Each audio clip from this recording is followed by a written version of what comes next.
পরিবারের ছোট ছেলে কেউ যখন শুনে এই বাক্যটা তাহলে মনে করে তাদের তো কোনো টেনশন নেই, চিন্তা নেই, তারা স্বাধীন। ছোট মানে সবার আবদারের ভান্ডার, তাদের পরিবার পরিজন নিয়ে চিন্তা করতে হয় না।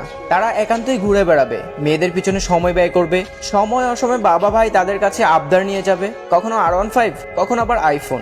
মায়েদের আদরের ছেলে। যত বাজে কাজ আছে সেটা শুধু ছোট ছেলেদের কাছ থেকেই হয়, এমনটা ভাবনা প্রায় সবার মাঝেই দেখা যায়। সমাজে অনেকেই ভাবে তাদের তো বাবা বড় ভাই আছে, তাহলে তাদের কি নিয়ে চিন্তা, তাদের কি নিয়ে এত ফেরেশানি, তারা তো দিব্যি আড্ডা দিচ্ছে আর পয়সা উড়াচ্ছে। আসলে সবাই এক হয় না, ছোট ছেলেদেরও না চিন্তা হয় পরিবার নিয়ে। তারাও চায় তাদের টাকা দিয়ে মা বাবার শখ পূরণ করতে, তারাও না কষ্ট পায়, হয়তো সবার মাঝে প্রকাশ করে না। তারা চায় না তাদের কোনো ফেরেশানি নিয়ে পরিবার চিন্তা করুক। তারা যে ফ্যামিলির প্রতিটি সদস্যকে নিয়ে চিন্তা করে এটাও কখনো বুঝতে দেয় না। তারা যে ফ্যামিলির জন্য কতটা ত্যাগ সহ্য করতে হয় এটা শুধুমাত্র ছোট ছেলেরাই বলতে পারবে। এই ছোট ছেলেরাই পরিবারের অভিযোগ অপবাদ শোনার পরেও তারা তাদের পরিবার ছেড়ে অন্য কিছু চিন্তা করে না।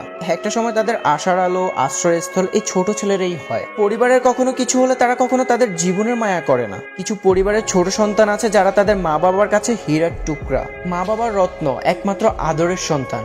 অনেক অনেক ভালোবাসা ছোট ছেলেদের প্রতি। প্রতিটি সন্তান পরিবার নিয়ে ভালো থাকুক, তাদের নিয়ে সময়গুলো ভালো কাটুক, এই প্রত্যাশাই রইল।